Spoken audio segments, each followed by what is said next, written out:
ঝিনাইদহের শৈলকুপা উপজেলার মির্জাপুর গ্রামের এই বাড়িতে স্বামী সন্তান নিয়ে সুখে বসবাস করতেন গৃহবধূ শারমিন আক্তার। সেই বাড়ি এখন শূন্য। গত ২৫ মার্চ ঝিনাইদহে একটি বেসরকারি ক্লিনিকে সিজারিয়ান অপারেশনের পর একটি কন্যা সন্তানের জন্ম দেন তিনি। এরপর কিডনি বিকল, হার্ট ফেইলিওর সহ শরীরের বিভিন্ন অঙ্গ কাজ না করায় তাকে যশোরে পাঠানো হয়। সেখানে চিকিৎসাধীন অবস্থায় ২৯শে মার্চ মারা যান শারমিন। গত ১ মাসে ঝিনাইদহের বিভিন্ন বেসরকারি ক্লিনিকে সিজারিয়ান অপারেশনের পর অন্তত ৬ জন প্রসূতির মৃত্যু হয়েছে। প্রতিটি প্রসূতি মায়ের একই উপসর্গ ছিল। সিজারের কয়েক ঘন্টা পর অতিরিক্ত রক্তক্ষরণ, শরীরের বিভিন্ন অঙ্গ কাজ না করার কারণেই এই মৃত্যু হয়। এটি ভুল চিকিৎসা নাকি ঔষধের পার্শ্ব প্রতিক্রিয়া তা এখনও নিশ্চিত হয়নি স্বাস্থ্য বিভাগ। অবহেলা হোক আর ঔষধের পার্শ্ব প্রতিক্রিয়া হোক, দ্রুত তা শনাক্ত করার দাবি চিকিৎসক ও স্বজনদের।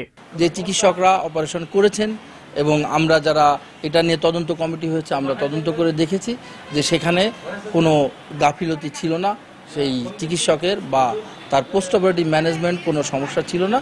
হঠাৎ করে আনএক্সপ্লেইন একটা কারণ, কোনো কারণ ছাড়াই এই রোগীগুলো অসুস্থ হয়ে যাচ্ছে এবং অনেকগুলো ঘটনা শুধু ঝিনাইদহে না, এটা মাগুরাতে হয়েছে, রাজবাড়িতে হয়েছে, রাজশাহীতে হয়েছে, চট্টগ্রামে হয়েছে, সারা দেশেই একদম সেম ঘটনা এই রিসেন্টলি ঘটছে। অপারেশন করার আগে আমরা তো সব পেশেন্টের সব পরীক্ষা নিরীক্ষা করে নিই, বিশেষ করে তার ব্লাডের haemoglobin grouping, blood sugar, serum creatinine, liver function test, SGPT, serum bilirubin, প্রথম টাইম, এগুলো সব আমরা পরীক্ষা নিরীক্ষা করে আমরা রুগী টেবিলে নিচ্ছি। কিন্তু অপারেশনের আগে পেশেন্ট ভালো থাকছে, অপারেশনে ৫-৬ ঘন্টা পরে অথবা ১৪-১৫ ঘন্টা পরে মানে পেশেন্টগুলো আবার ব্লিডিং হচ্ছে। এই ব্লিডিং হয়ে পেশেন্ট অ্যাকুট রিনাল ফেলিওর হচ্ছে, রেসপিরেটরি ডিস্ট্রেস, তখন অপারেশনের আগে যে আমরা যে ব্লাডের যে রেকর্ডগুলো ছিল সেগুলো দেখছে চেঞ্জ হয়ে গেছে। চেঞ্জ এত বেশি যে ডি ডাইমারটা বেশি হয়ে গেছে। প্রথম মানে ব্লাড যে জমাট বাঁধার যে সিস্টেম যেটা আছে সেই সিস্টেমটা ফেল করে গেছে। যেমন প্রথম টাইম আগে স্বাভাবিক ছিল, পরে অপারেশন করে ১ ঘন্টা পরে কারো ৩২-৩৩ এরকম হয়ে গেছে। জন্ডিস ছিল না, আমরা জন্ডিস রোগে আগে থাকলে তো অপারেশন করতাম না, জন্ডিস ডেভেলপ করে গেছে। তারপরে তার এসজিপিটি লিভার ফাংশনটা ভালো আছে, পরে দেখেছে লিভার ফাংশনটা আবার রাইজিং হয়েছে। কিডনি ভালো ছিল, কিডনি খারাপ হয়ে গেছে। তো এই সমস্যাটা সম্ভবত আমরা ধারণা করছি হয়তো ডিউ টু স্যালাইন রিয়াকশন, নাহলে ডিউ টু ড্রাগ রিয়াকশন, ওষুধের কারণে এটা হচ্ছে। এটাই হচ্ছে আমাদের খুব তাড়াতাড়ি আমাদের খুব দরকার গর্ভবতী মায়েদের সেভ করার জন্য কি কারণ হচ্ছে, কোন ওষুধে কি হচ্ছে, আদৌ কোনো ওষুধের রিয়াকশন কিনা, আদৌ কোনো সমস্যা কিনা, আমাদের খুব দ্রুত ফাইন্ড আউট করা দরকার। না হলে পরে আমরা গর্ভবতী মায়েদেরকে আমরা কোথায় যাবে ওরা।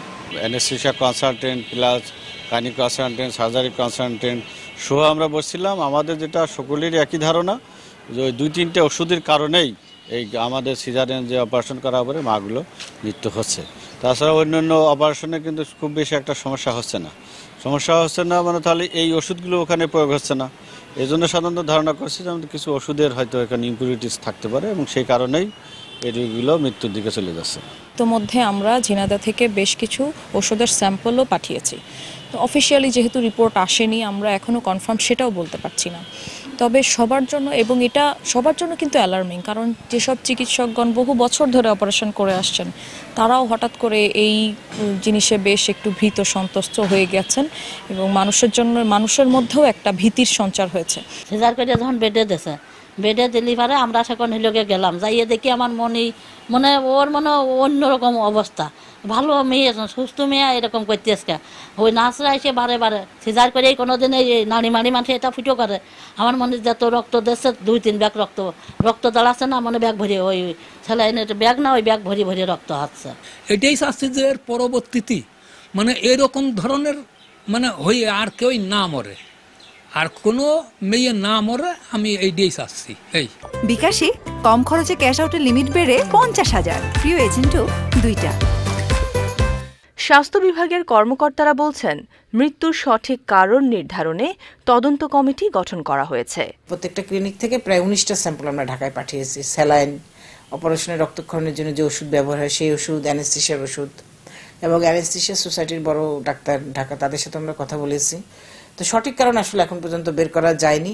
এখন ড্রাগের রিপোর্ট না আসা পর্যন্ত ড্রাগের কারণে হচ্ছে এটাও কিন্তু আমরা বলতে পারছি না। কিছু কিছু ক্ষেত্রে মনে হয়েছে যে অপারেশনের পরে যে পোস্ট অপারেটিভ কেয়ার এখানেও কিছুটা ঘাটতি থাকতে পারে। সবকিছু মিলে এক কথায় বলা যাবে না। তবে আমি কনসালটেন্ট অ্যানেস্থেশিয়া, কনসালটেন্ট গাইনি তাদের সাথে কথা বলেছি এবং তাদেরকে বলেছি তারা যেন পরবর্তীতে যেন এরকম মাতৃমৃত্যু না হয় সেজন্য অপারেশনের আগে রোগীর যেন ইন্ডিকেশন মানে কেস সিলেকশন করে সব রোগী তারা যেন সিজার না করে, খুব দরকার না হলেও যেন সিজারিয়ান সেকশনে না যায় এবং অপারেশনের সময় তারা সঠিক ব্যবস্থা নেয়। অপারেশনের পরবর্তীতে পোস্ট অপারেটিভ কেয়ার যেটা বলি সেটা যেন তারা সঠিকভাবে নেয়। পাশাপাশি অ্যানেস্থেশিয়া ডাক্তার তাদেরকেও আমরা নির্দেশনা দিয়েছি কনসালটেন্টদের যে না আপনারা অপারেশনের পরে রোগীটার প্রেশার, ব্লাড প্রেশার, তারপর হচ্ছে পালস, তার পিভি ব্লিডিং, ইউরিনারি আউটপুট, কোনো তার শ্বাসকষ্ট আসে কিনা, পেট ফুলে যাচ্ছে কিনা, মানে পেটের ভিতরে অপারেশনের জায়গায় কোনো রক্তক্ষরণ হচ্ছে কিনা, এই ব্যাপারে তারা যাতে খেয়াল রাখে রোগীটার। এই ব্যাপারে এই ব্যবস্থা আমরা নিয়েছি এবং সবাইকে সতর্ক করেছি। Sadia Omar, channel I.